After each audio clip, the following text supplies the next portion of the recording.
Tá gravando.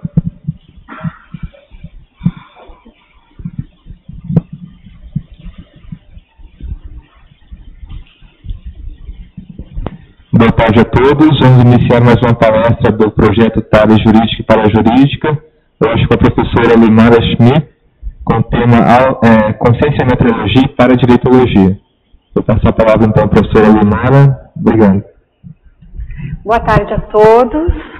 O meu nome é Luimara Schmidt Duro, eu sou formada em Direito e a minha profissão atualmente é auditora fiscal do trabalho. E nós estamos hoje aqui para fazer uma aproximação dessas duas especialidades da Conscienciologia, que é a Paradireitologia e a Conscienciometrologia. Bom, eu sou voluntária da Conscius, que é a Associação Internacional de Conscienciometrologia e Interassistencial. E eu sou também participante do projeto da mediação paradireitológica. Bom, então, inicialmente, nós podemos contextualizar que a paradireitologia, ela estuda e pesquisa os princípios e as normas através das quais as consciências se manifestam multidimensionalmente, observando o fluxo do cosmos. Então, essa é uma forma, assim, mais sintética, mais pensada, de pegar todo o conceito mais amplo e procurar trazer para uma aplicabilidade de interrelações. Então, como é que nós trazemos o paradireito para o nosso cotidiano? Porque, de um modo geral, ele já permeia toda a nossa... o nosso convívio, as nossas relações, o próprio cosmos em si, ele já tem uma permeabilidade íncita da atuação do paradireito. E no cotidiano, como é que isso se dá? Então esse é o nosso trabalho aqui, de trazer a conscienciometrologia também, lato sensu, com um conceito que estuda as regras para a métrica, servindo de instrumento para a aferição da totalidade dos processos conscienciais. Então, o que a gente está querendo dizer com essa totalidade dos processos? Então, a conscienciometrologia, enquanto ciência, ela tem o seu objetivo principal essa métrica, essa aferição. E o paradireito, ele tem essa questão da normatização das normas em gerais. Então, de certo modo, os dois trabalham com normatização, um é de leis e paraleis do cosmos, e o outro é de tudo que envolva a consciência em si. Nós podemos pensar na interconexão. Onde que nós vemos essa interconexão entre o paradireito e a conscienciometrologia? Então, ao medir algo, nós estamos naturalmente parametrizando, estabelecendo padrões de referência, parâmetros de comparação, essencialmente úteis e necessários para a teática do paradireito, que é, em outras palavras, a convivência cosmoética e megafraterna. Então, ao parametrizar, significa o quê? Que nós estamos possibilitando um dado de referência entre uma coisa e outra. E a partir disso é que nós vamos poder estar colocando mais aproximadamente, seja uma crítica, seja uma colocação nesse aspecto, nós podemos estar utilizando Desculpa, a gente passou aqui o slide, então foi aqui Só um minutinho aqui, vamos estar auxiliando aqui. Então, enquanto a gente teve um probleminha técnico aqui com o nosso aparelho, e nós vamos continuar aqui.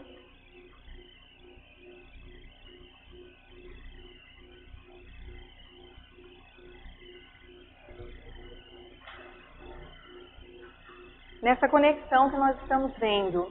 Bom, falando em conexão, interconexão, nós perdemos a conexão aqui com o nosso aparelho e estamos aqui retomando para dar continuidade.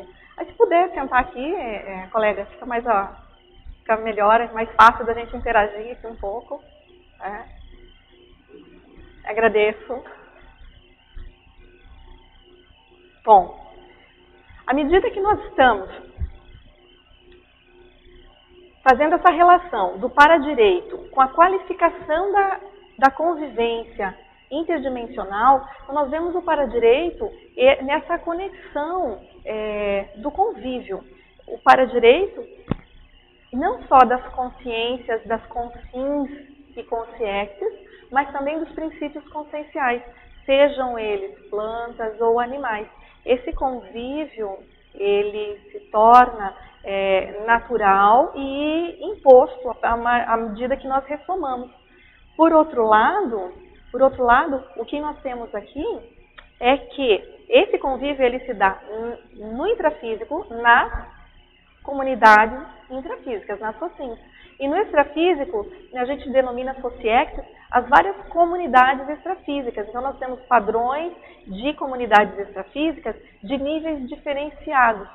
Do mesmo modo que a hora que nós estamos no intrafísico, nós observamos locais com interação e grupos de convívio com determinados padrões e tendências íncitas, no extrafísico, ao que tudo indica, nós também temos essas comunidades com diferentes padrões. Bom, acho que a gente pode dar continuidade, a gente tem aqui... Sim, então nós temos aí... Bom, então a convivência dos princípios conscienciais, ela vai se dar tanto no intrafísico, com sins com consins, como no extrafísico ou interdimensionalmente, nas sociedades intrafísicas e comunidades extrafísicas. A conscienciometrologia, por sua vez, ela vai auxiliar nessa ordenação tanto da qualidade quanto da quantidade dessas manifestações conscienciais. Bom, aí nós começamos a entender um pouquinho mais assim, o meu contato com o outro, a minha relação com o outro, ela tem uma base. Qual é essa base desse convívio? Porque aí nós vamos estar iniciando um entendimento, porque a hora que nós fazemos o paradireito como macro, como maior, como permeando isso tudo, e nós vamos procurar a compreensão no nosso convívio, na nossa relação, aí nós temos que compreender um pouquinho melhor dessa manifestação íntima, que é de cada um de nós. Ao mesmo tempo que evoluímos em grupo, cada um é individualíssimo. Cada qual é a sua singularidade, tem a sua intraconsciencialidade muito específica. Então, ao mesmo momento que nós estamos em grupo, que estamos evoluindo, nós temos essa condição peculiar, personalíssima, individual. E na hora que eu vou interagir com o outro, para conhecer o outro e os limites das abordagens, é preciso ter um conhecimento razoável da própria intraconsciencialidade. Então, a gente pode pensar numa questão de respeito.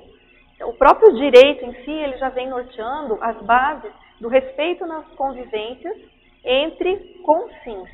O paradireito, por sua vez, ele vai estar com vistas a esse respeito de um modo mais amplo. Esse respeito não apenas de consins no intrafísico, mas uma questão mais ampla, com princípios conscienciais e consciências em geral.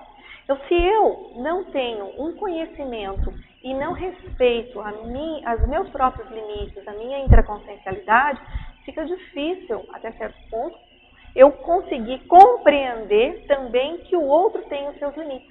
Se eu tenho o hábito de passar por cima de mim, das minhas necessidades, das minhas vontades, e trazer isso de uma forma em que eu tenha e me permita uma autocorrupção. A autocorrupção, até certo ponto, é um auto-desrespeito. E como é que eu vou conviver aí com base, com intencionalidade cosmoética de respeitar o outro, se eu tenho um desrespeito à própria intraconsciencialidade? Diga. Eu ia só pedir para ampliar essa ideia do autorrespeito, da consciometria, mas você já falou um pouquinho. Né? Certo. Como é que eu sou? Quais são as minhas necessidades? Quais são as minhas qualidades? Quais são as minhas dificuldades? Até que ponto eu não me conhecendo, na hora que eu vou interagir com o outro, eu corro o risco totalmente de ter má interpretação com relação ao que o outro está expondo, de ser mal interpretada com relação ao que eu estou colocando. E isso é em relação à comunicação. Quando a gente fala em processo de consciência, nós estamos falando em holossoma, em energia, em sentimentos, em ideias. A interpretação que o outro vai ter, ela vai ser a partir de uma leitura. Se eu comigo mesmo tenho uma truncagem da minha intraconsciencialidade, do meu próprio autoconhecimento, na hora que eu vou interagir, isso também não sai limpo, não sai aberto, não sai de uma forma... eu posso estar falando algo que está dissonante com a minha própria intencionalidade. E isso, na inter-relação, isso vai aparecer. Isso vai aparecer inevitavelmente. Então, essa dissonância na intraconsciencialidade, ela vem a prejudicar a relação. Né? Mais alguma coisa? Bom, agora nós vamos trazer aqui a definição do paradireito que foi apresentada pelo professor Valdo Vieira no verbete que tem o mesmo nome. Então, o paradireito, enquanto ciência aplicada aos estudos técnicos e paratécnicos, pesquisas e parapesquisas teáticas, do conjunto de normas, princípios e paraleis das manifestações conscienciais ou pensionizações justas, íntegras e retas, conforme o fluxo cosmoético e sincrônico do cosmos, a partir do emprego correto da energia imanente na vivência e paravivência da megafraternidade. Bom, a definição, ela já, por si só, ela já é complexa, ampla e nos coloca a pensar, né? Como é que a gente pode estar olhando essa definição sob o viés da conscienciometrologia? A hora que nós temos as pesquisas e parapesquisas teáticas do conjunto de normas das manifestações conscienciais, nós podemos verificar o seguinte: como é que eu vou fazer uma pesquisa e uma parapesquisa teática? Eu vou precisar de quê? Eu vou precisar de interagir dentro dessa pesquisa. Eu vou precisar de ser, da minha parte, o próprio pesquisador e também quem está avaliando essas pesquisas. Como nós vamos saber se as nossas pensionizações estão justas, íntegras e retas? O que você acha? Como é que nós podemos avaliar isso? Precisamos de um microfone para gravar. Se eu não conheço, gente, se eu não conheço o padrão da minha pensionidade, eu tenho como saber se a minha pensionização está mais ou menos justa? Se está mais ou menos íntegra? Se está mais ou menos reta? Então, aí é que a gente começa a trazer bem na prática a conscienciometria, né? Qual é o padrão de referência que eu aplico para avaliar se a minha pensionidade está dentro de uma integridade, retidão e justeza? Aí nós podemos partir, né, pensar na seguinte escala. Bom, a referência que nós vamos estar aplicando vai ser qual? Eu vou pegar a referência, e aí nós temos a escala evolutiva, que a gente utiliza muito na conscienciometria, que exatamente, hoje, ela é um norte mais próximo, também trazida pelas experiências e vivências do pesquisador Valdo Vieira, sobre esses padrões e níveis de expressão da consciencialidade. Então, se eu tenho um nível consciencial e aí uma compreensão de cosmoética de determinado nível, para mim, aquela pensionização, ela pode estar correta. A partir do momento que eu amplio e que eu cresço na minha cognição, na minha maturidade, na minha compreensão e vivência, isso vai permitir com que eu amplie. E aí sim, eu vou ampliar o quê? O meu próprio nível pessoal de cosmoética, e isso vai fazer com que o meu nível de entendimento modifique. E o que hoje eu considero que seja adequado, amanhã eu posso estar questionando e depois de amanhã, quem sabe, realmente derrogando e falando, puxa, como eu pensava isso e eu considerava que isso estava correto. Então esse sistema de correição, aí é o que nós procuramos trazer aqui no paradigma consciencial, relacionado à própria constituição de cada um do seu código pessoal de cosmoética. Então, o meu código pessoal de cosmoética vai conter que cláusulas? Ele não é o código civil nem o código penal, mas é o código da Luimara. Que cláusulas é que serão justas e corretas dentro desse momento evolutivo para que eu possa estabelecer e que eu tenha fôlego e maturidade para cumprir? Para isso não ficar teórico. Então esse eu acho que é um primeiro momento assim, em que a gente observa muito claramente a necessidade desse estabelecimento de referências, de critérios para poder aferir. Como é que eu vou saber o quanto as minhas manifestações elas estão conforme o fluxo cosmoético do cosmos? Sim?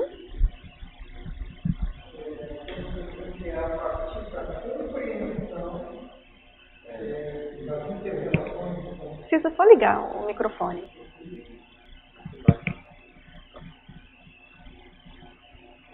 Então você está dizendo que é a partir da compreensão da cosmoética nas inter-relações é que a pessoa vai vai procurar agir com coerência ao que ela pensa ou ao que ela compreende? Eu acho que, assim, isso aqui, gente, nós estamos trazendo, sim, realmente são temas para que nós possamos debater, ampliar, mas eu penso que é um pouquinho antes, não é essa cosmoética nas relações, é uma cosmoética anterior, que é do próprio micro-universo consciencial, da própria consciência em si. A isso vai estar externalizado, sim, nas inter-relações. Ok. Luimara, estava pensando nessas ideias que você trouxe para a gente do autoconhecimento, do autorrespeito e do código pessoal de cosmoética. E como quando a gente relaciona essas ideias fica evidente a necessidade de autoconhecimento para elaborar um código pessoal de cosmoética. Senão a pessoa pode pôr cláusulas muito acima da realidade dela, o que é um autodesrespeito, né? Então ela põe cláusulas que são inatingíveis e ela luta para ter aquelas cláusulas, digamos, cumprir aquelas metas que elas pôs, mas são metas assim, inalcançáveis para aquele nível evolutivo. Então é interessante a necessidade prévia de uma autoanálise, uma autoconsciometria, um autoconhecimento para uma melhor elaboração desse código pessoal de cosmoética. Isso é interessante, essa ideia, né? Eu concordo plenamente, Rafael, porque o que muitas vezes a gente vê como colegas assim com bastante dificuldade, a pessoa está assim, chateada, que ela fala, eu não tenho priorização, eu não consigo cumprir as minhas metas. Aí a gente para e vai dar uma olhada.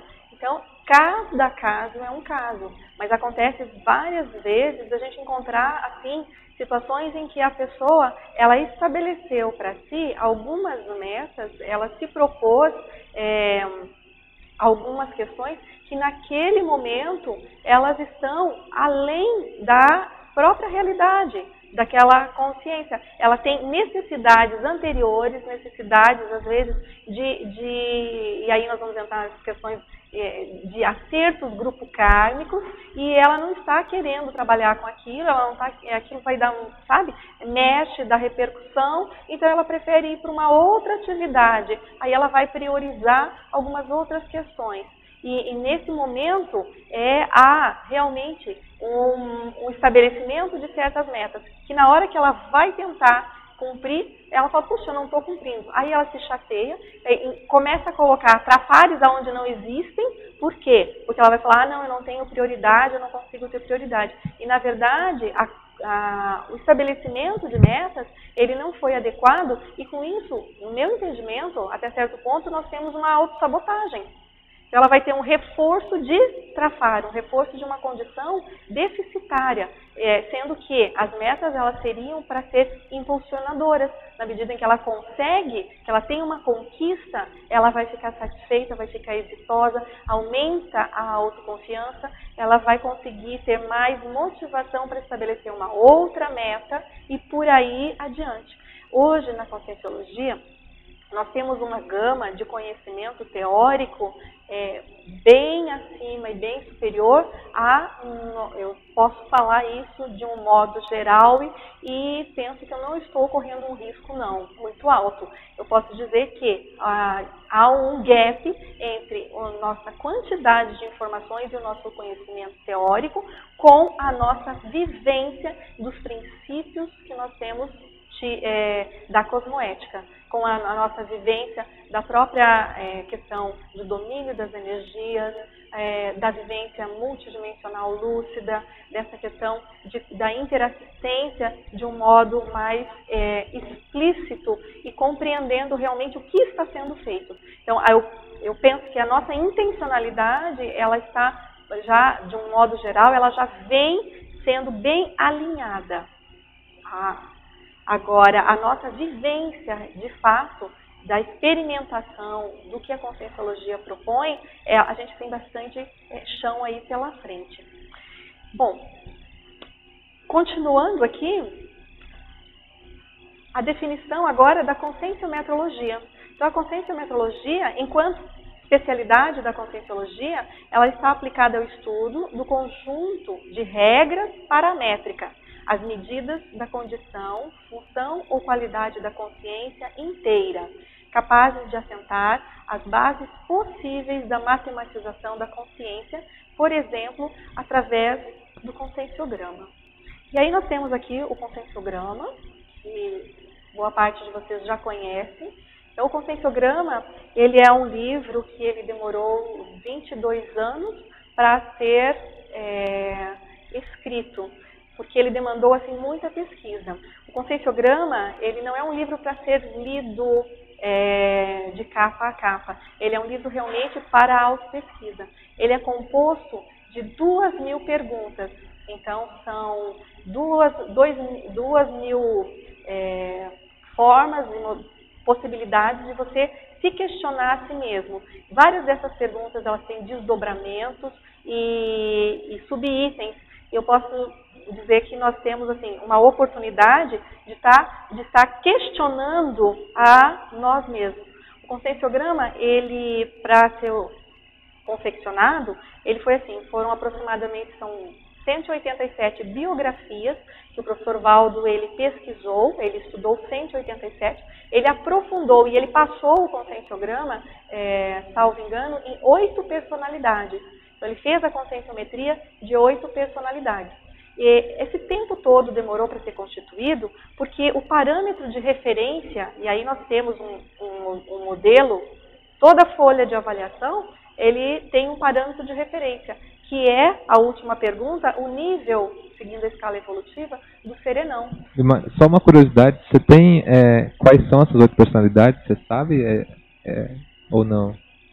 Não, eu não tenho a relação. Ele mencionou, tem colegas que têm anotados. São personalidades históricas assim ou do meio de convivência?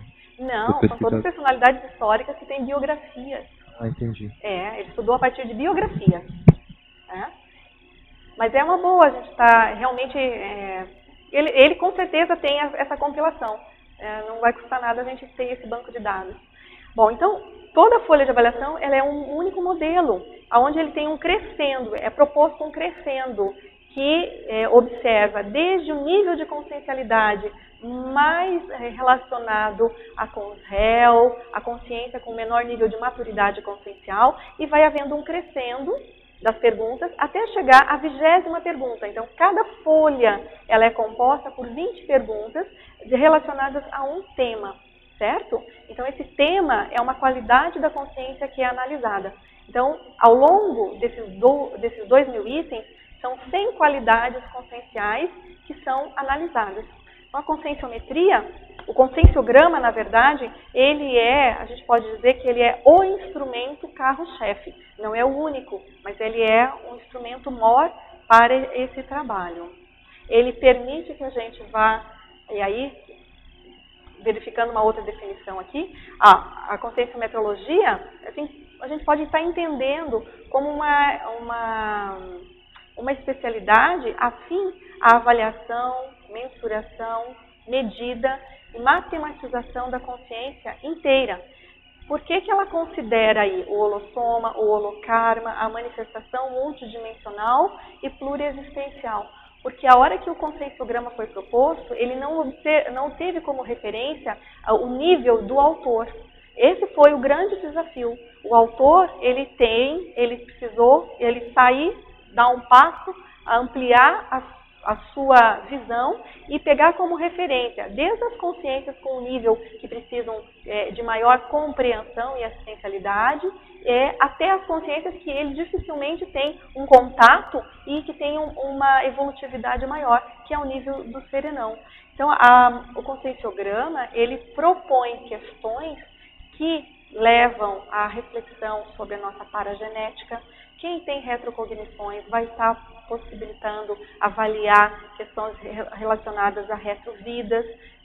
As perguntas, elas dão margem ao entendimento desde o ego-karma, questões intraconscienciais e até a nossa atuação. Nós temos na seção universalidade uma folha de avaliação só sobre o nosso convívio com animais e a outra só sobre o convívio com plantas. Você fala assim, puxa, mas isso está dentro dessa pesquisa? E aí a gente procura entender, né, qual é o âmbito de relação da conscienciometrologia. Então, o que ela vai aferir? Né? Ela vai procurar mensurar e aferir tudo que diga respeito à consciência, tá? A consciência em si. Nós temos aqui uma taxologia, uma proposta de taxologia, na verdade, que esse trabalho eu já tive apresentado em 2005, realmente no debate de para-direito, e a gente não tem ainda uma publicação desse material. Então, por isso eu trago como uma proposta mesmo de taxologia e de ampliação, tá? De aumentar essa pesquisa. Então, nós temos aqui a autoconscienciometria, que vai estar relacionada a alguns instrumentos. Nós temos o conscienciograma, o diário pessoal, e aí nós podemos trazer vários outros instrumentos para estar fazendo essa autoconscienciometria, desde o inventariograma, o reflexograma, aí nós temos o tenepsograma, o invexograma e por aí afora. Nós temos vários outros instrumentos de autopesquisa sendo elaborados. A heteroconscienciometria, né? A hora que eu me gabarito um pouco mais com a minha autoaferição, eu tenho um pouco mais de dados para fazer a heteroconscienciometria. E eu posso utilizar também o conscienciograma. Nós temos um outro material que já está, até certo ponto, nós não temos acesso a ele, mas ele já foi utilizado e ele proposto por um pesquisador que da ciência convencional em geral, mas que é o psicodrama, que ele foi utilizado anteriormente para fazer uma avaliação de uma outra consciência, uma aferição. A outra sociometria também, que nós temos aí, o pesquisador, que é o Moreno, e aí nós temos aonde que nós vamos trazer ela para a nossa condição de convivência aqui, nós, a partir da conscienciometria grupal. Essa conscienciometria de grupo nós podemos estar fazendo. E nós podemos também fazer uma sociometria a partir do cosmograma, que é outra técnica que nós temos na conscienciologia, a partir de informações publicadas, de recortes de jornal e de revistas. Então, você pode perguntar, mas como é que eu vou aferir alguma coisa a partir de jornal? Se nós pegarmos determinado período da história e vermos as publicações, nós podemos sim ter uma visão Não diria que ela vai ser perfeita, né, 100%, mas ela vai ter uma visão aproximada do contexto da época e da predominância dos costumes, dos valores, principalmente dos valores, e o que vem sendo veiculado na mídia é justamente o que reflete aquela sociedade naquele momento.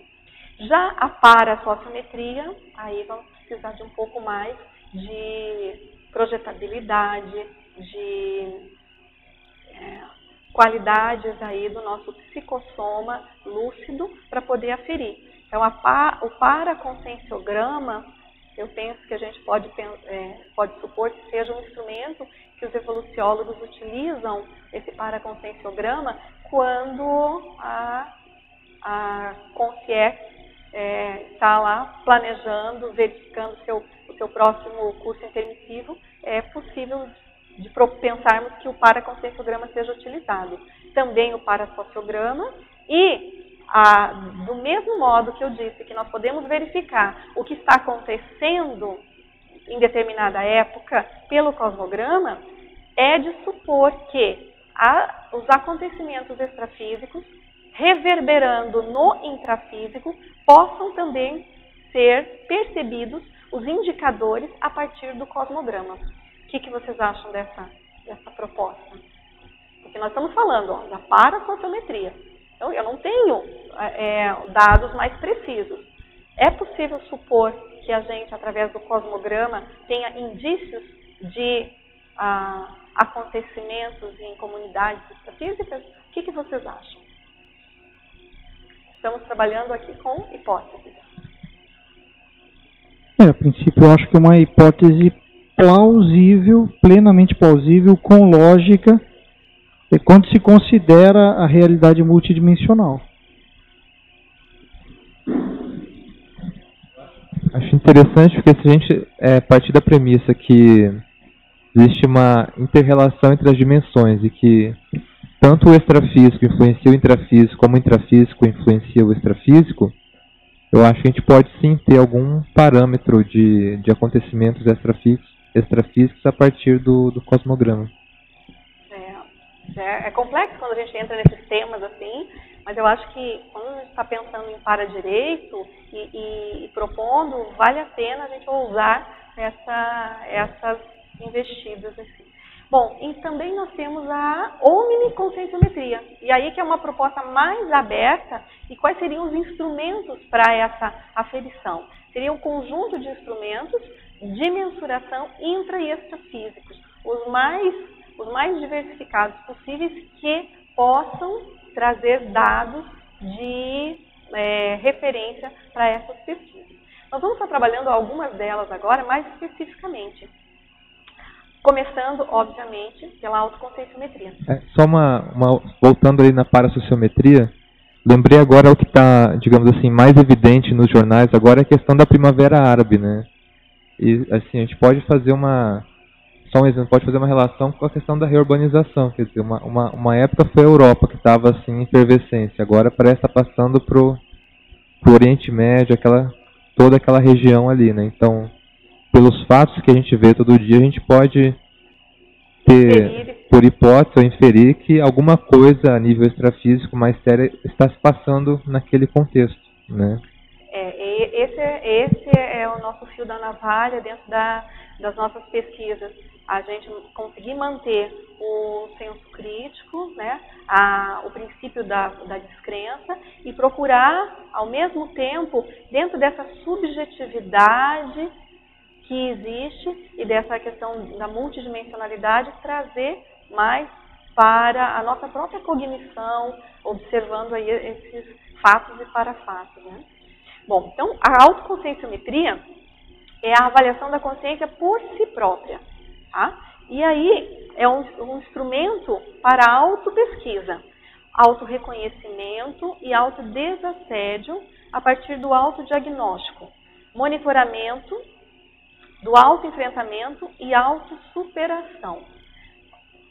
Bom, o que a gente está querendo dizer aqui com esse autorreconhecimento e autodesassédio a partir do autodiagnóstico? Se eu não me conheço, eu também não me reconheço. E aí nós temos uma identidade. Qual é a nossa identidade evolutiva? Qual é a nossa maior natureza? A nossa natureza consciencial, a nossa realidade consciencial. Se, partindo do paradigma consciencial, nós somos consciências e estamos no intrafísico ressomado, nós temos uma condição, eu estou Luimara, eu não sou Luimara. Quem eu fui, eu posso não saber. Que, de fato, hoje tem alguns indícios, mas eu não tenho um conhecimento que pudesse chancelar. Fui determinada personalidade. Agora, até certo ponto, isso é secundário. Porque quem eu fui está reverberando e repercutindo exatamente em quem eu sou hoje. As minhas características pessoais, o meu temperamento, os meus trafores, as minhas dificuldades, as minhas... Aí a gente pode ampliar traços de personalidade, até características, doenças que não sejam genéticas, de ordem paragenética. Então, isso tudo tem uma conexão com quem eu fui.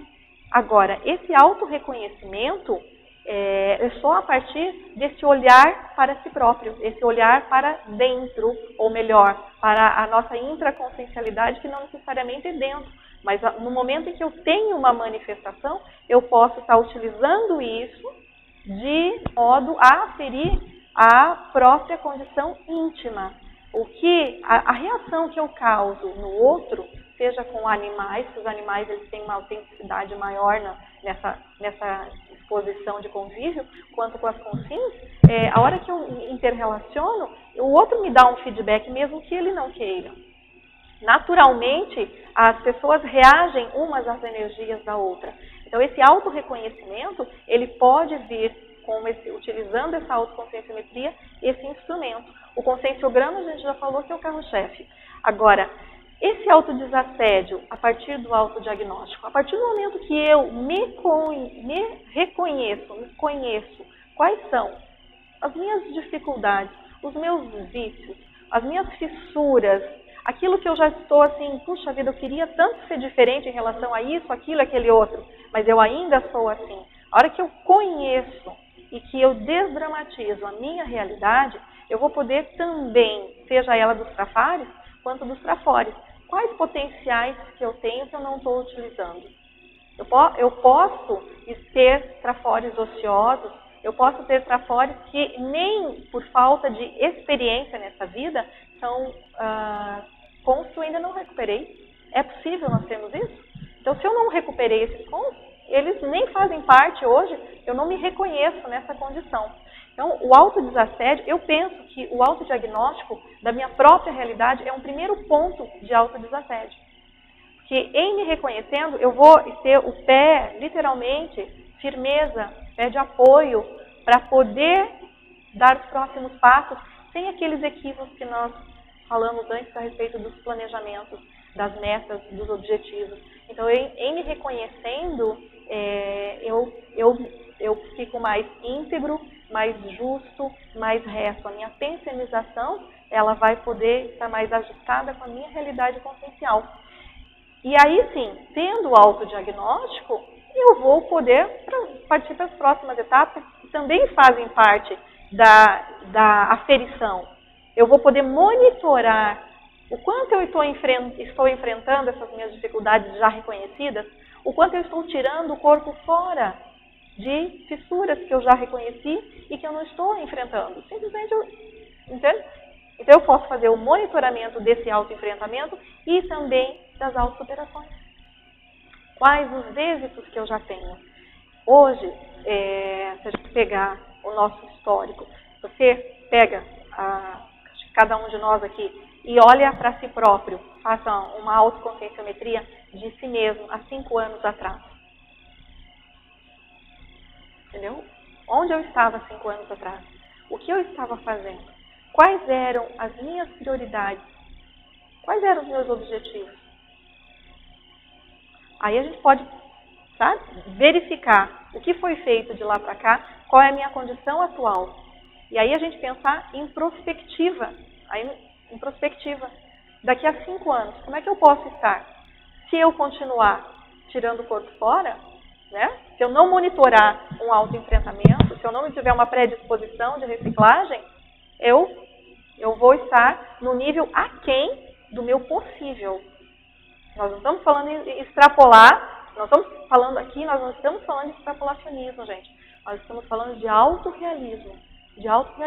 O que eu posso e o que eu ainda tenho dificuldade de estar fazendo, mas ele já está dentro de uma possibilidade real.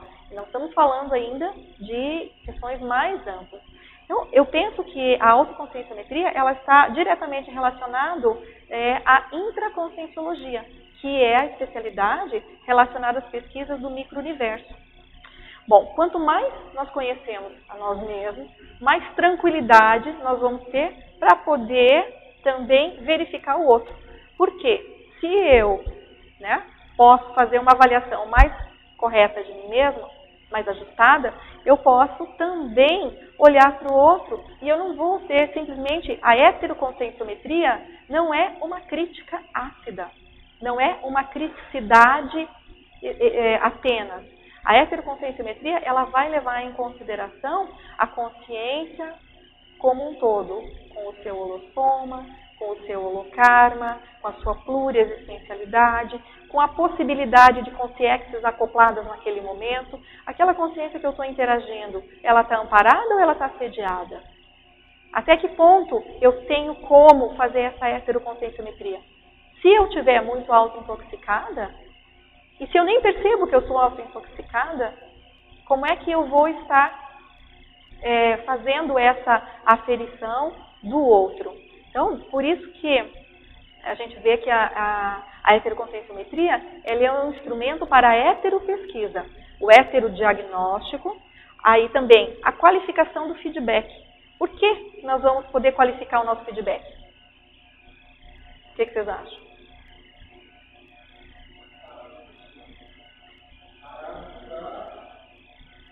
Sim, mas o que me leva a qualificar? Se puder usar o microfone que está registrado. O que me leva... Quando é que eu qualifico o meu feedback? A proposta é conectar com a conscienciometria, com a heteroconscienciometria. Aí nós temos outro microfone ali, se você quiser pegar.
Então, é justamente nesse viés que a gente entende que eu vou poder ser mais assertivo. Quando eu tenho mais dados para poder fazer essa colocação. Então, a assertividade, ela pressupõe, na verdade, uma questão que é minha, mas uma questão que é do outro. Então, quando é que eu vou ter mais dados e possibilidade? Porque às vezes eu estou vendo a condição ali, só que eu não estou num bom momento. E aí, é melhor eu falar ou é melhor eu calar? Então, quando falar, quando calar? Essa é outra grande sabedoria, uma grande aprendizagem para mim, principalmente. Porque aí nós entramos na atuação em desassédio. A heteroconscienciometria, ela é instrumento para trabalhar com o desassédio do outro.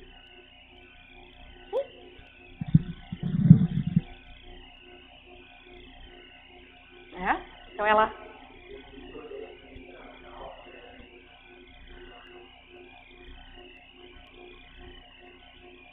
Eu vejo um ponto bem importante na autoconscienciometria para passar para a heteroconscienciometria, até a questão tanto da empatia, né? Porque a partir do momento que você já já passou por aquele caminho, é muito mais fácil você ajudar quem está passando por ele, né? É mais fácil fazer essa empatia. E junto com isso a questão da autoridade moral também, né? Porque é muito fácil alguém de fora apontar alguma questão sem ter vivenciado nada, assim, né? Isso às vezes muitas vezes não ajuda. Mas se a pessoa que está apontando aquilo já passou por isso, né?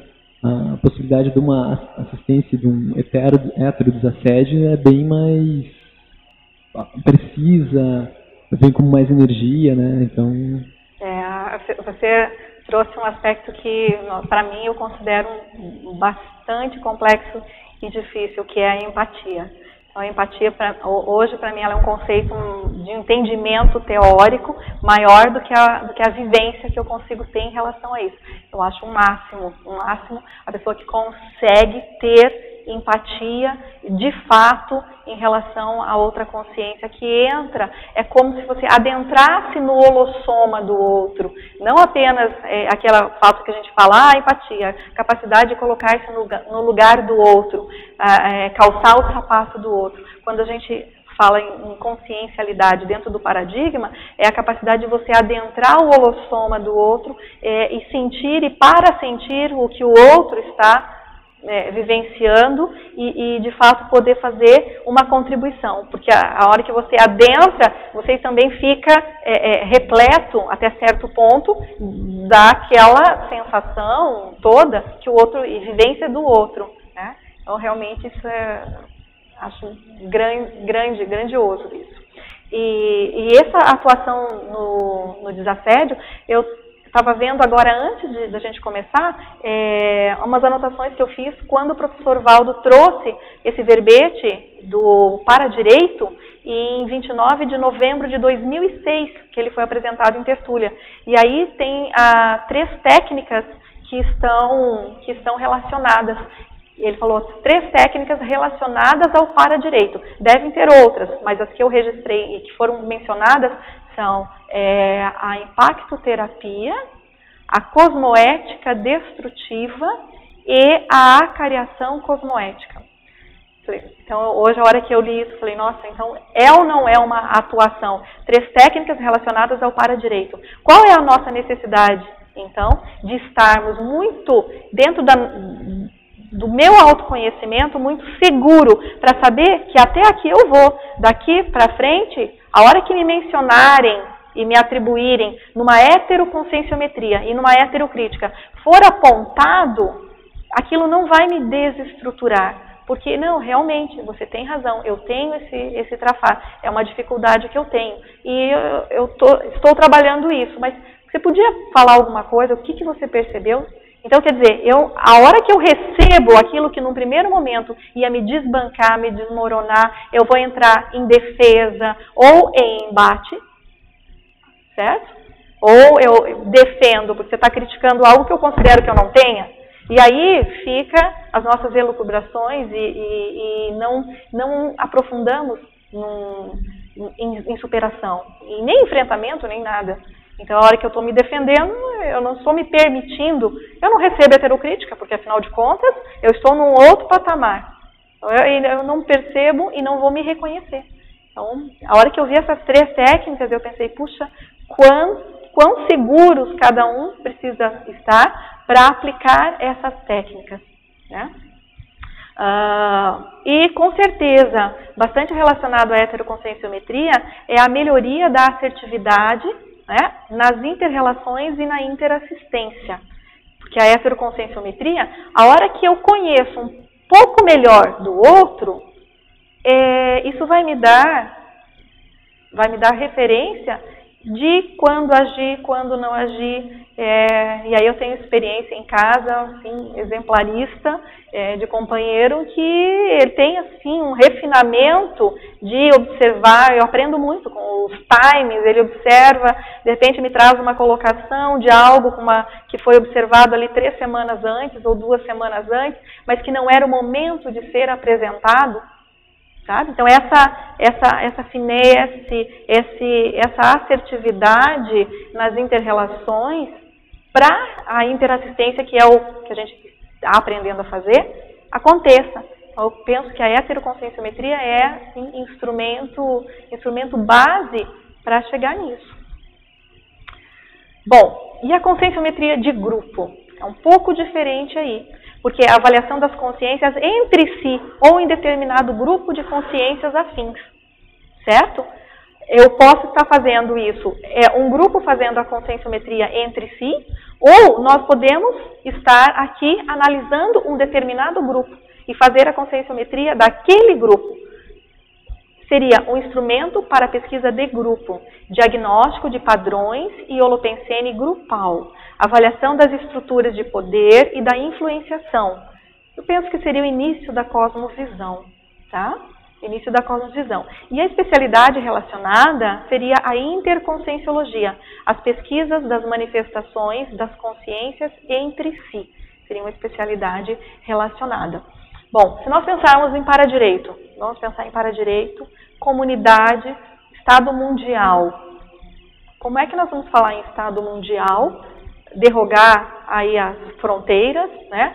Tirar as fronteiras, a moeda, idioma, culturas. Quantos obstáculos nós temos para chegarmos ao Estado mundial?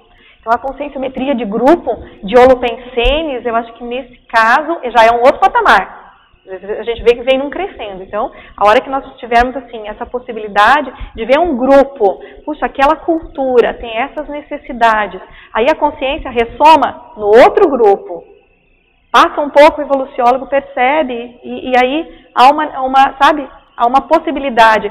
Se você for para aquele padrão de holopensene, isso pode ajudar você na sua evolução e você pode estar auxiliando aquele grupo também. Então a gente pode estar pensando aí que desde de uma ressoma direcionada até esse entendimento de diferentes culturas e diferentes holopensenes de grupos para serem aferidos.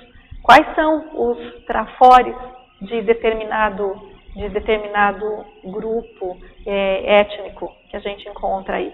Será que, né, como foi colocado ali, nós temos aí a questão da Primavera Árabe, quais são os trafores desse grupo para serem levantados? O que nós temos de positivo para aprender? E em contraparte, quais são os trafares? Então, a conscienciometria, ela não propõe juízo de valor. A conscienciometria, ela se propõe ser o mais isenta e neutra possível. Então, é você poder olhar, avaliar e aferir a realidade. O juízo de valor são as nossas, muitas vezes, tendenciosidades, os nossos preconceitos, as nossas apriorismos e pré-julgamentos que fazem. Agora, enquanto ciência, enquanto especialidade, a proposta é que se possa verificar isso. E aí, qual é a estrutura de poder de determinado grupo? E a gente pode trazer aqui para o nosso grupo. O nosso grupo. Vamos falar de quem, gente? Vamos falar de quem? Vamos falar da gente de casa. Qual é a estrutura de poder que nós temos na conscienciologia? Como é que funciona a hierarquia evolutiva no cosmos? E como é que funciona a hierarquia que nós aplicamos na conscienciologia? Nós já estamos conseguindo observar que esse critério seja, como foi colocado pelo colega Guilherme, seja o da autoridade moral, seja o da teática, da verbação, da força presencial, ou quanto a gente tem ainda essa hierarquização pela influência de conhecimento, puxa, essa pessoa tem mais tempo aqui, eu gosto mais dela, ou ela, de fato, tem, sabe, esse lugar de poder, ele vem a ser ocupado pelo princípio da meritocracia. E assim, até onde a gente está entendendo do paradireito, é assim que tem funcionado. Então é a meritocracia e não qualquer outra cracia que vem regendo essa hierarquia evolutiva. E a influenciação, numa conscienciometria de grupo, quem está influenciando e qual é a qualidade dessa influência? Hoje nós temos uma influência direta ostensiva, crassa, escrachada, para quem quiser ver, ouvir e participar no intrafísico ou via online ou as consciências, que é uma influenciação que nós estamos recebendo do professor Valdo Vieira. E ele está explícito, posicionado e claro em relação a isso. Então, a intenção, ela vem de uma influência. E ele diz, nós estamos procurando auxiliar vocês a fazerem uma deslavagem cerebral com uma nova lavagem cerebral. As claras. Nós estamos trazendo conceitos e propondo que vocês façam essa reestruturação, que venha fazer a adoção do paradigma. A hora que a gente olha isso com essa clareza, com essa tranquilidade, nós estamos assumindo o que nós estamos fazendo. E aí a gente não vai ficar com defesas, não, mas aqui não tem isso, mas aqui não tem aquilo. Sim, aqui a gente tem influência, como em todas as comunidades, como em todos os grupos. Agora, a nossa intencionalidade e até onde a gente enxerga a qualidade dessa influência, ela tem sido benéfica, cosmoética, procurando principalmente, a bandeira principal é a da interassistencialidade com base na descrença, no princípio da descrença. É aí que entra o nosso mata-burro individual de cada um. O quanto cada um, nesse quesito, tem mais ou menos experiência, e aí, para validar, ao invés de experimentar, entra sim sabe? Não, eu concordo, mas eu concordo porque faz sentido, mas não porque eu experimentei. É esse o nosso próximo desafio aí, que é a experimentação mesmo do que é proposto na conscienciologia. Para a gente não ficar teoricões, né, Rafa? Teoricões aqui. Bom, e a omniconscienciometria seria a avaliação de tudo que possa ser de interesse para a evolução consciencial. Instrumento para pesquisa cosmovisiológica.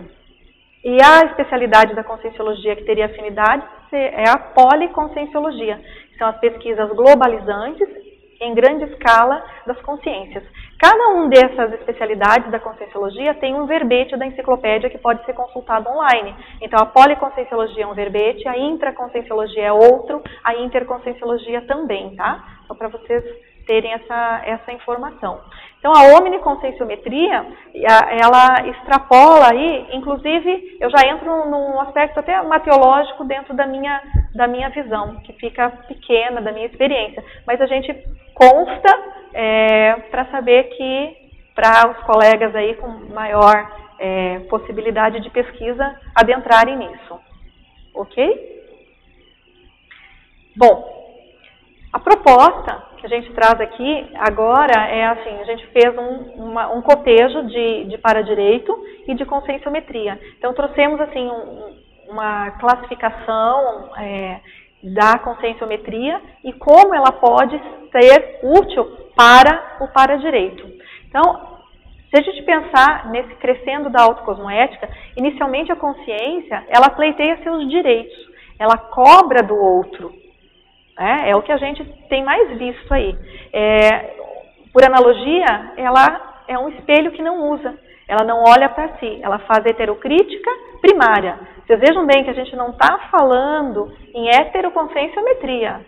Ela faz essa heterocrítica. Então, ela critica. Ela tem esse olhar do que não está bom. Porque nós somos especialistas, gente, em verificar, em reconhecer o que não está bom. A nossa tendência maior é identificar as falhas do que as virtudes e as qualidades. Essa é uma tendência, infelizmente, muito humana. E, conforme nós vimos aí, pela conscienciometria, na medida em que a consciência evolui, ela passa a espelhar-se no outro. E ao ver o reflexo da sua realidade consciencial, ela deixa de reivindicar os direitos para perceber as suas obrigações, aplicar a autoconscienciometria e assumir os seus paradeveres.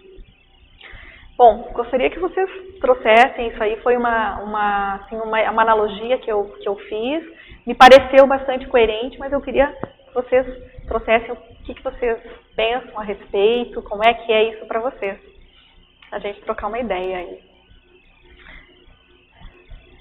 Primeiro, eu tenho a possibilidade de ver no outro, mas eu só aponto o que tem, eu cobro. Então na nossa inter-relação, no nosso convívio diário, nosso convívio familiar, grupo kármico muitas vezes, os colegas de trabalho, e aí a partir do momento que eu conheço um pouco mais de mim, eu falo, puxa, essa pessoa está reagindo, me sentou as patas de novo, mas o que é isso? Será que eu fiz alguma coisa? O que será que tem? Será que ele tem alguma coisa contra mim?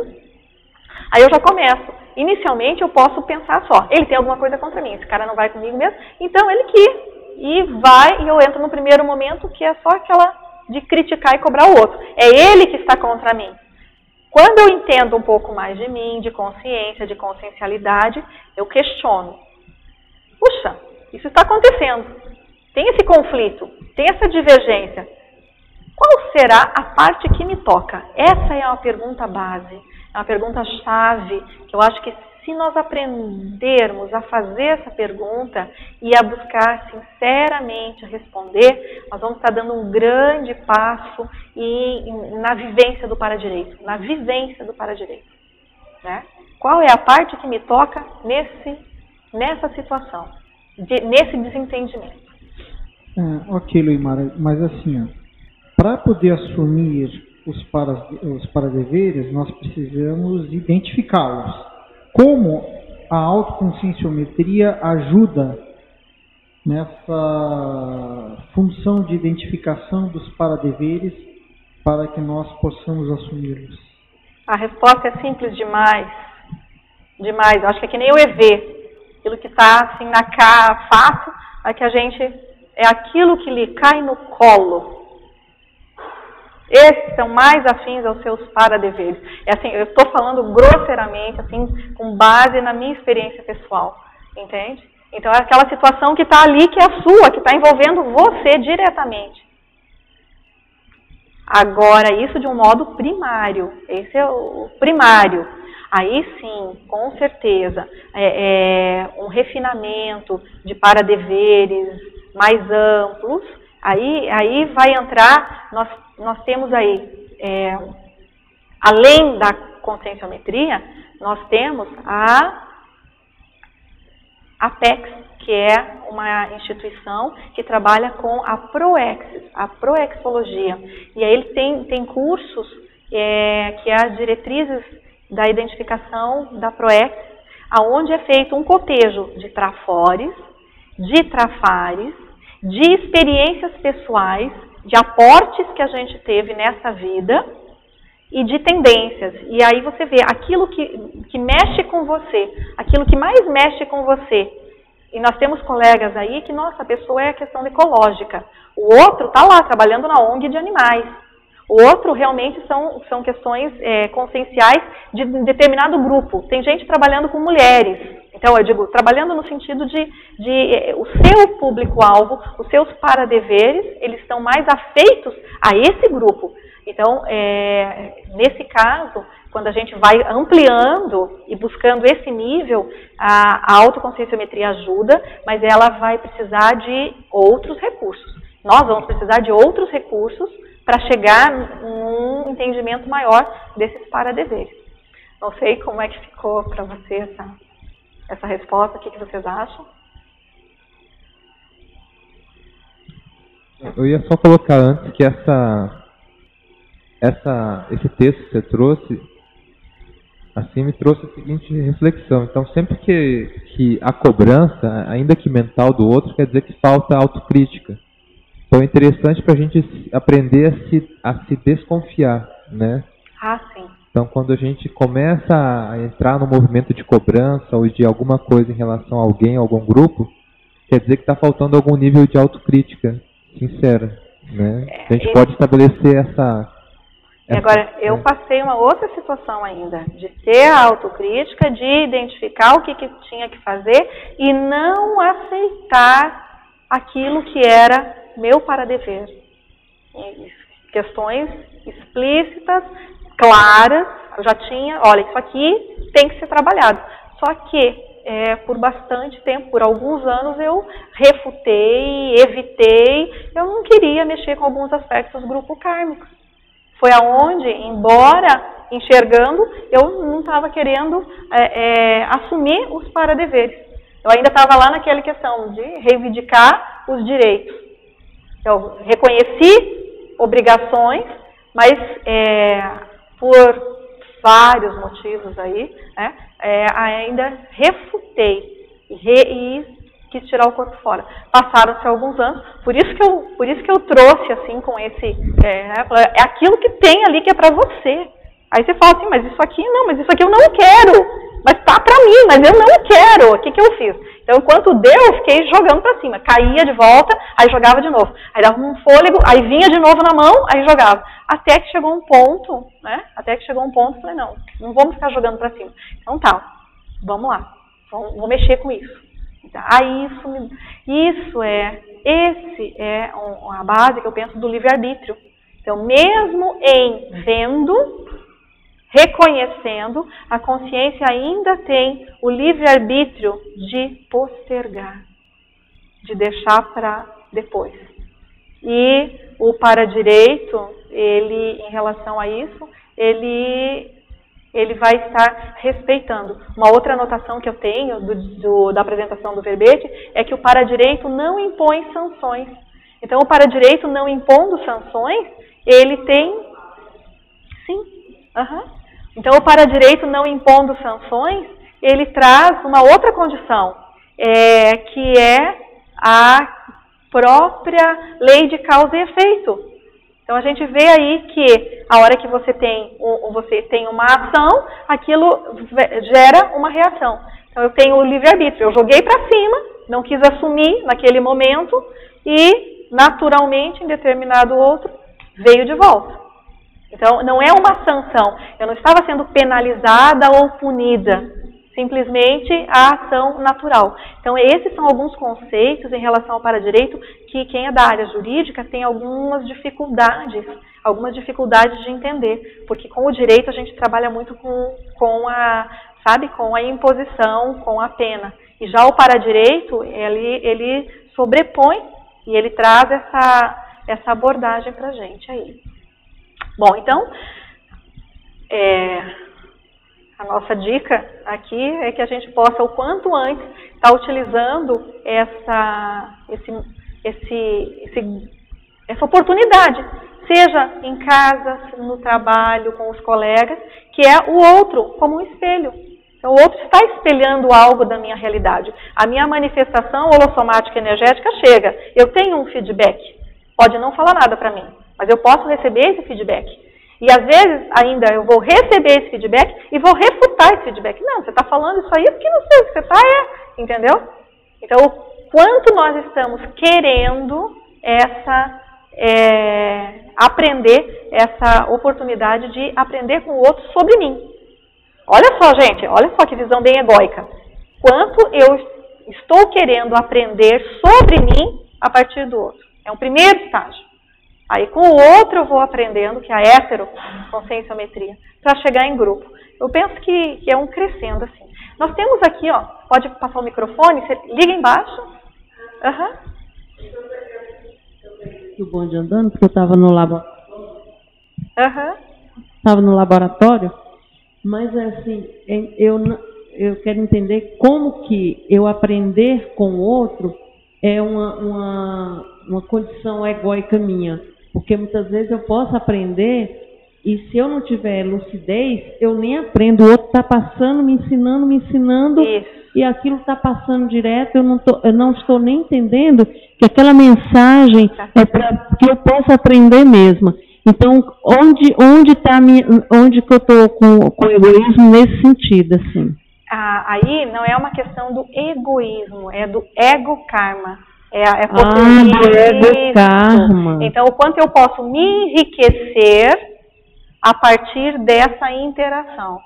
E aí a gente pode ir, sim, por analogia lá, para o egoísmo altruísta. Então, o quanto eu me melhorando, eu vou poder melhorar e então interagir melhor com o outro. Então é positivo, né? Sim. Então eu queria outra colocação, porque eu estava no laboratório, mas eu peguei o papelzinho. Qual laboratório, só por curiosidade? Eu fiz agora o Pecenologia. Ótimo. Então, é o seguinte, eu fiz sexta-feira uma prova de matemática. E eu sou, assim, como que zerada em matemática. É assim, o meu gargalo que está sendo. Então, o que acontece? Eu não estava bem por um processo de reciclagem anterior, mas fui para ver, né? Aí, quando cheguei, realmente não fiz e entreguei. No impulso entreguei a prova em branco, porque nada fez conexão nas perguntas, nos problemas, absolutamente nada, eu entreguei. Então, ontem eu fiz o laboratório de Pecenologia, hoje porque não me veio nada. Aí fui hoje novamente repetir. Então, o que acontece? Quando eu estava assim, já terminando, que eu até terminei um pouquinho antes, veio claro na mente assim. A matemática são as 4 operações: somar, diminuir, multiplicar e dividir. Então, eu trouxe para a minha vida prática as dificuldades que eu sempre tive em somar, em diminuir, em multiplicar, em dividir. As 4 operações, eu sempre tive dificuldade pessoal, uma coisa intraconsciencial minha. Então, para mim, não precisou mais eu terminar nem os 10 minutinhos que faltava. Foi assim, quadrado. Veio quadrado essa resposta para mim. E eu acredito que eu parti agora desse princípio, que talvez isso seja um processo de melhoramento meu daqui por diante, porque foi assim, muito pontual. As 4 operações vieram na minha cabeça e o significado delas na vida prática, na consciência. Fez sentido para você? Fez sentido para mim. Né? Antes disso, a gente apresentou aqui os slides da autoconscienciometria, né, da heteroconscienciometria. Então, no caso aqui, a sua autoconscienciometria, você já fez. Se a gente puder contribuir um pouquinho, né? A colega aqui já trabalhou com conscienciograma, já fez lá o Refin 1, então a gente, né, parece, ao que tudo indica, que você fez um autobloqueio. A hora que você diz, eu sou zerada nesse assunto, você pegou um carimbinho, né? E chancelou. Ó, sou zerada nesse assunto. Pegou a prova, a primeira reação, o primeiro impulso, entrou essa crença que você já tem que é zerada. Eu não sabia. Foi para fora. Eu não sabia eu não tinha feito uma analogia dessa forma com relação à matemática. Eu não entendi o que danado estava acontecendo. Mas eu li, nada fez sentido com nada. E eu tinha estudado, e eu venho estudando, venho me esforçando, mas naquele momento ali foi assim. Eu acredito sim, que se eu tivesse feito essa prova, como de uma outra ocasião eu tive dificuldade, e fiz e passei no semestre passado, eu não teria tido esse processo que era preciso ele brotar.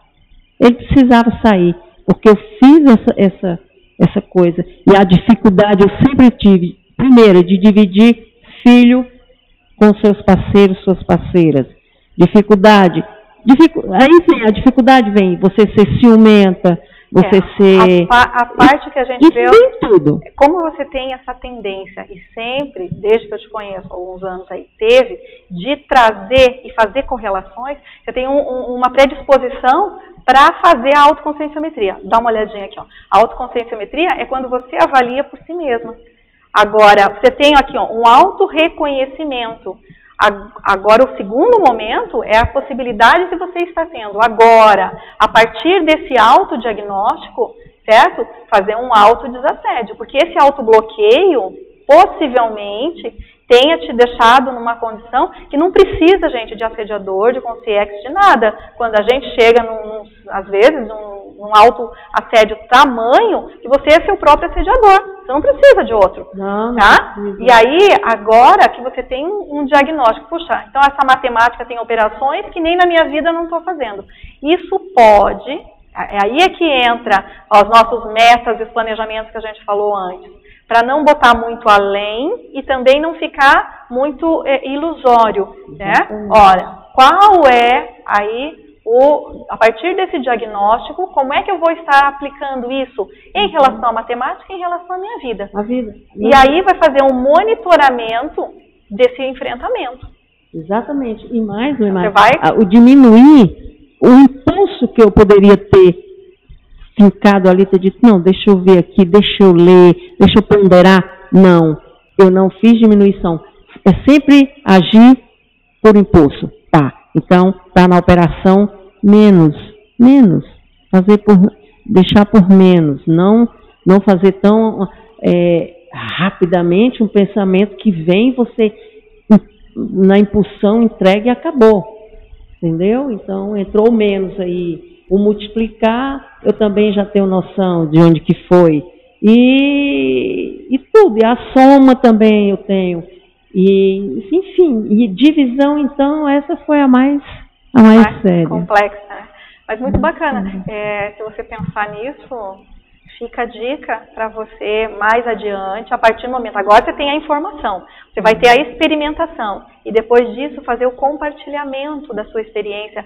Essa ideia da matemática, das operações na vida, seja através de um artigo, apresentação em alguma atividade ou um verbete. Pensa nisso. A partir do momento, agora você tem a ideia. Eu estou falando depois que você tiver experiência e tiver lá com enfrentamento, com êxitos, para você falar, gente, olha, isso aqui funcionou para mim, entendeu? Hoje você está, assim, com o diagnóstico. Você veio, assim, você está exultante com isso. Né? Foi incrível, foi muito claro, muito nítido. Bom, então vamos dar sequência aqui, esse crescendo da autocosmoética, aí a gente vai para um outro aspecto.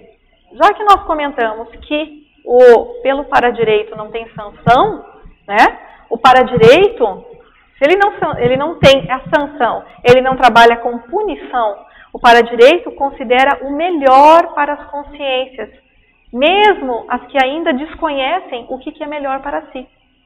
Nesse aspecto é que a gente pode pensar no determinismo. Como é que funciona o processo da transmigração?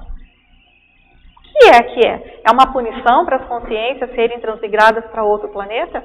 Então a gente já está indo a gente saiu das questões mais deste crosta a crosta aqui, planeta Terra, e já estão pensando um pouquinho mais. Agora, o paradireito, ele também abarca essas outras questões.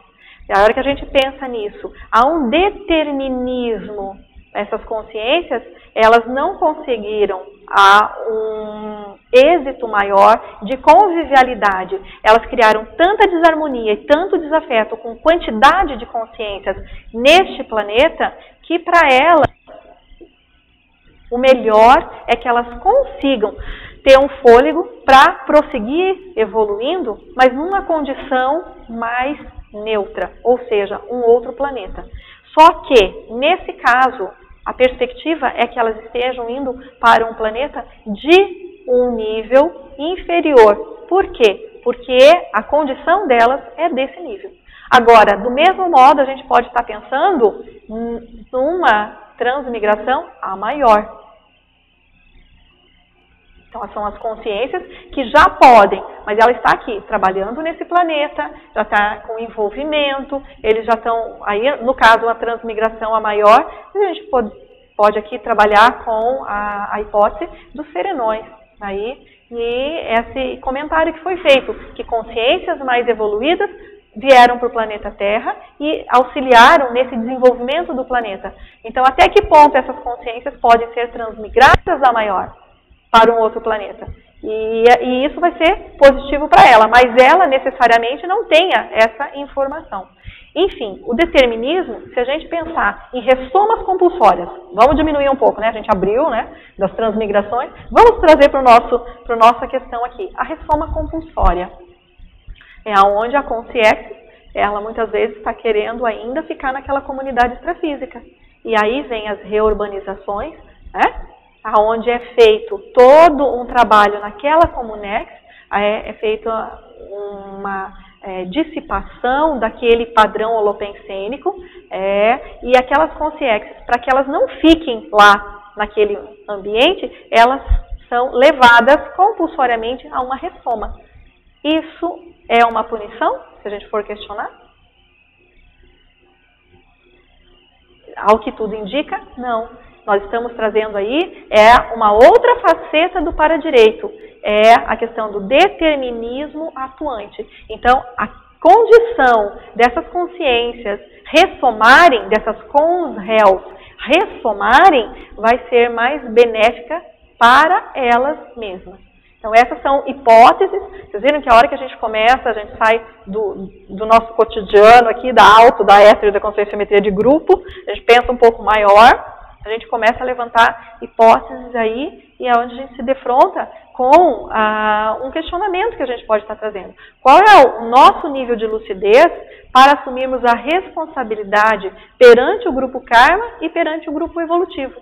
O quanto eu ainda tenho questões na minha vida que são frutos de determinismo, ou eu já estou num outro, realmente podendo trabalhar mais com o livre-arbítrio mais aberto.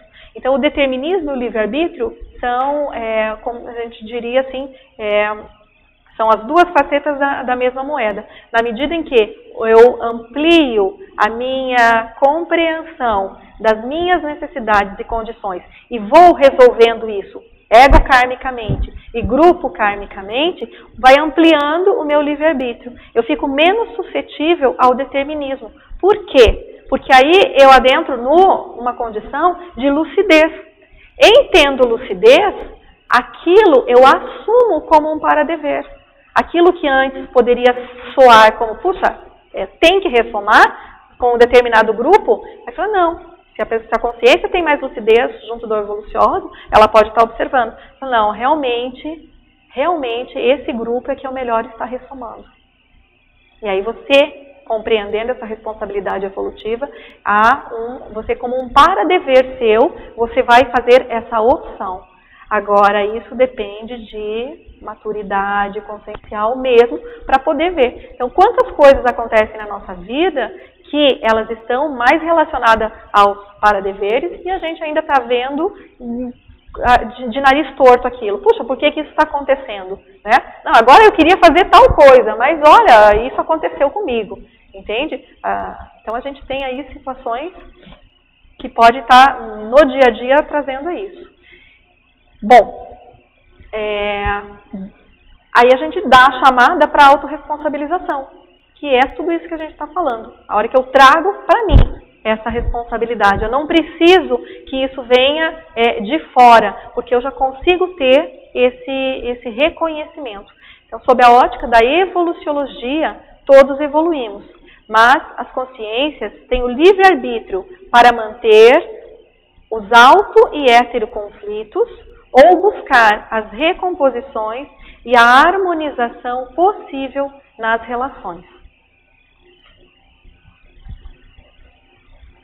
A gente já está terminando. Se vocês tiverem alguma questão para colocar sobre a autorresponsabilização aí.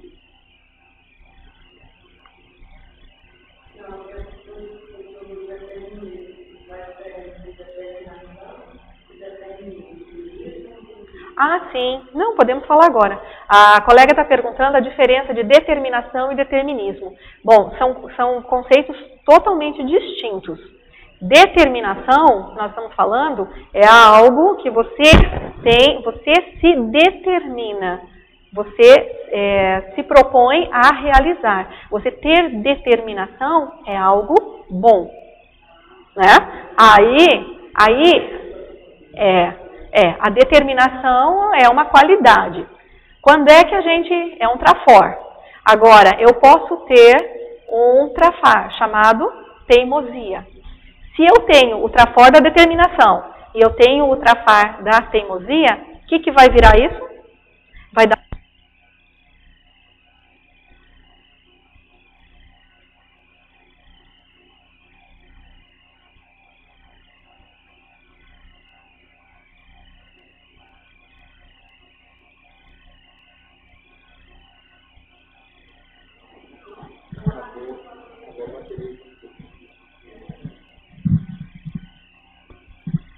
Ok, então Então, em essência, a determinação, ela é neutra, vai depender aí de como é que você está utilizando. A tendência nossa é verificar e pensar nisso como um trafor, certo? Agora, vai depender do foco. No que eu sou determinado? Uma pessoa determinada no erro?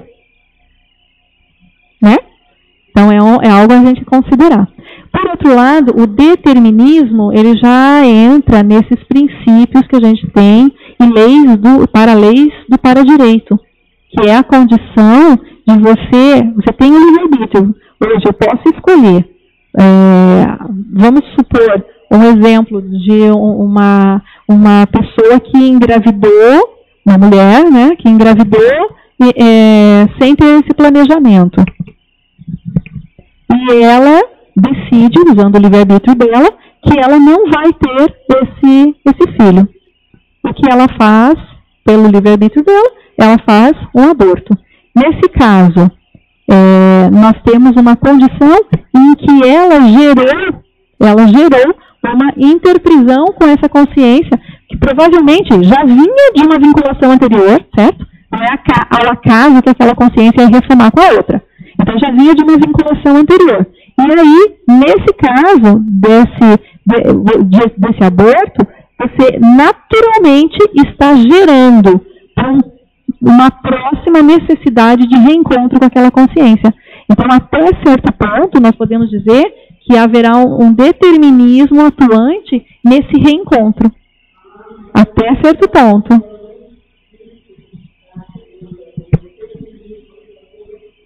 Você não foge daquilo. Tá? Agora, o que a gente tinha trazido do determinismo são as questões mais que é o caso da reurbanização. A consciência, ela está lá e vai estar ressomando independente dela querer ou não ressomar. Então, é o determinismo mais, a gente diria assim, mais explícito, mais forte, de uma forma atuante. Né? Diga, colega.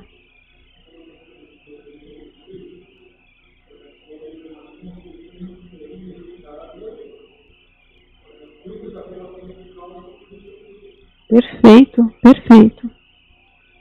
Sim.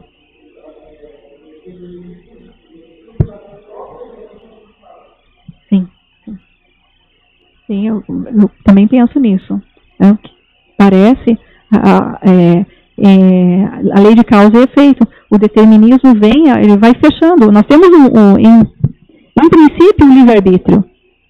À medida em que eu estou usando mal o meu livre-arbítrio, que eu estou fazendo, eu tenho a opção, isso você agride, aí você vai fechando o seu livre-arbítrio. Na hora que você vai fechando o seu livre-arbítrio, o determinismo vai atuar. Então, o determinismo máximo, que é a transmigração, que a gente entende até hoje, né?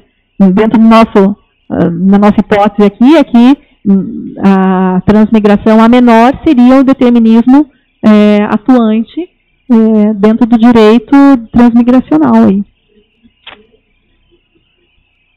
Bom, então, aí a gente vê que tanto os auto quanto os heteroconflitos, eles existem em maior ou menor número, dependendo aí, primeiro, a pessoa tem conflito e ela nem percebe que ela está com aqueles conflitos. Ela vai num movimento de robotização, de vivência cotidiana, sabe? Isso é possível de estar acontecendo. E há uma insatisfação basal. Só que a pessoa vai para o seu trabalho, trabalha, chega em casa, reclama do trabalho, afinal de contas, né? Puxa, tem aquele chefe, tem aquilo lá, tem aquele outro.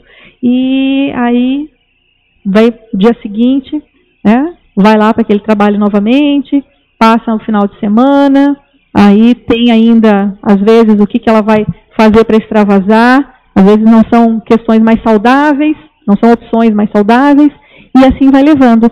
Essa consciência, essa consciência, muitas vezes ela nem percebeu que exista um conflito, ela ainda não tem uma autocognição para chegar numa autoconscienciometria e parar e falar, não, o que é que está errado comigo? O que está errado na minha vida? O que eu tenho para mexer?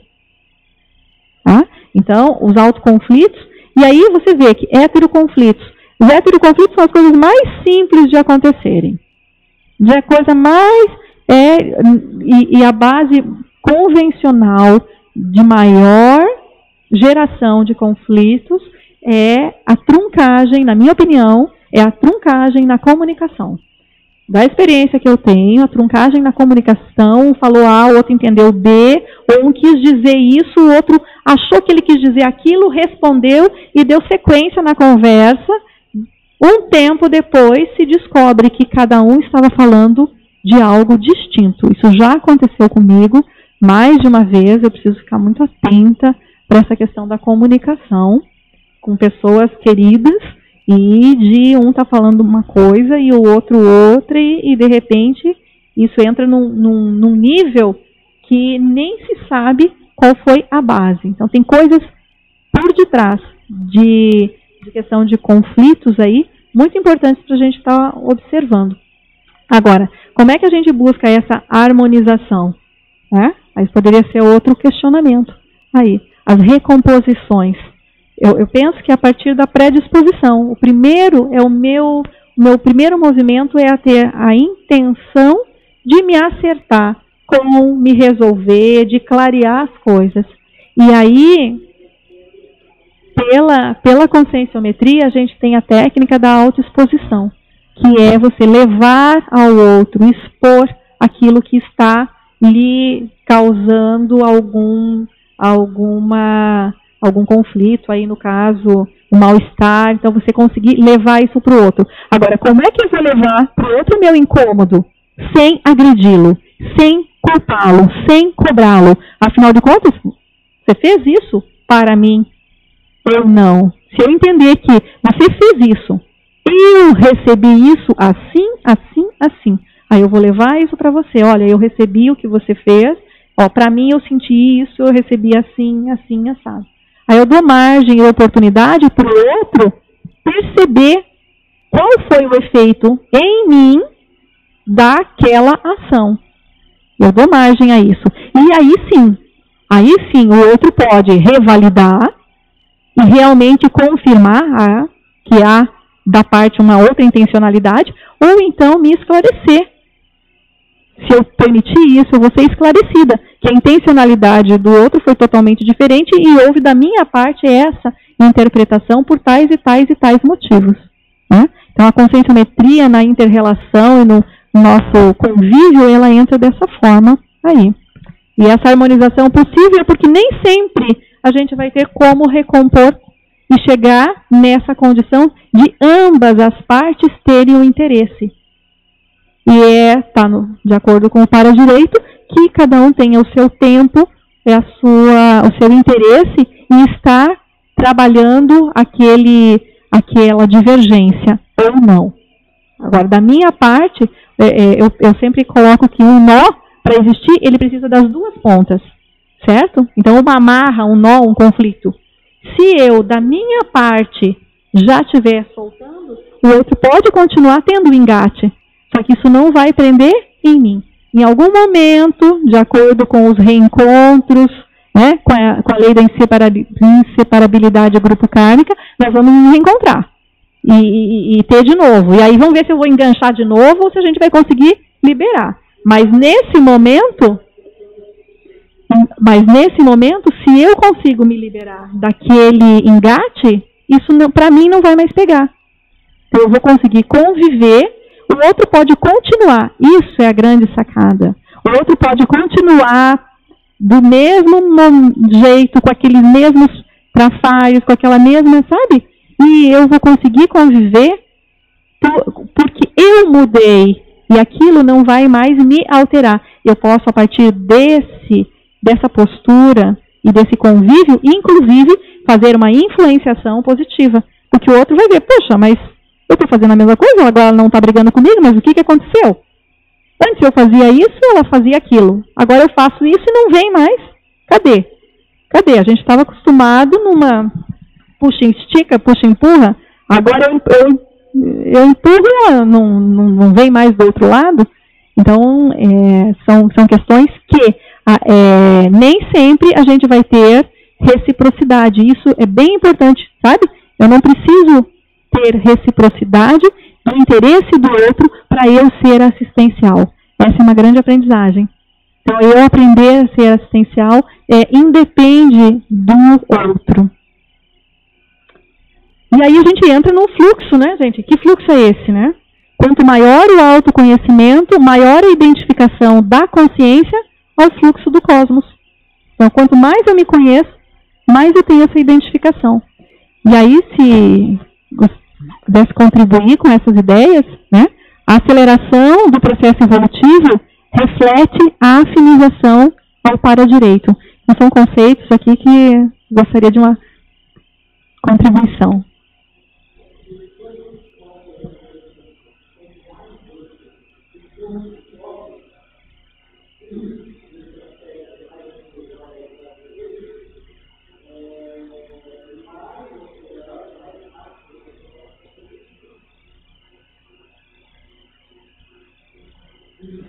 Pode ligar o microfone?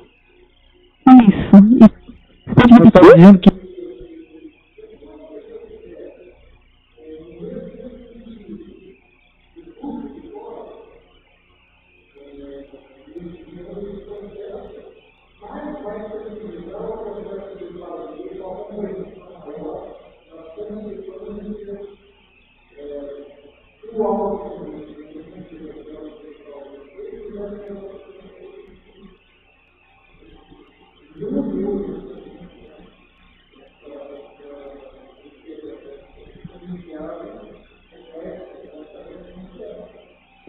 e aí, pensando um pouco mais sobre isso, aqui vem o conceito de microcosmos e macrocosmos.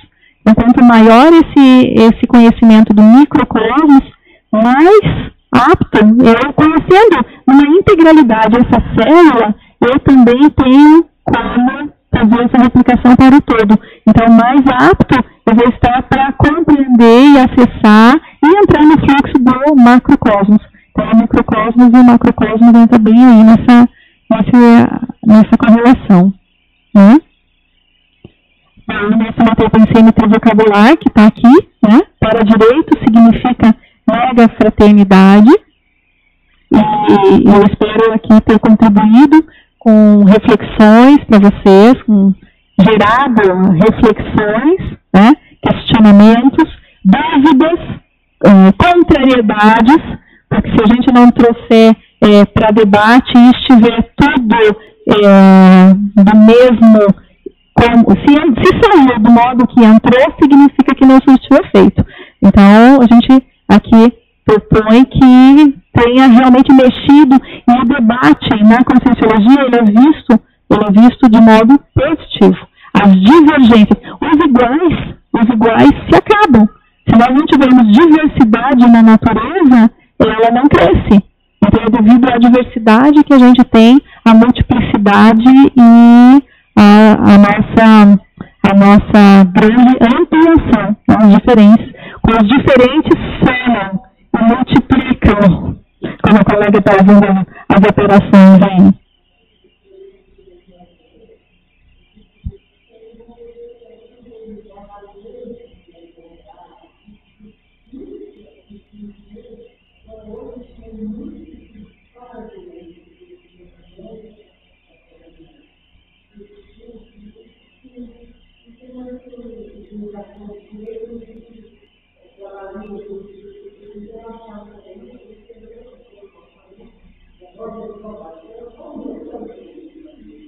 Esse é um equívoco básico de que o direito tem a relação só com quem é da área jurídica. Esse é o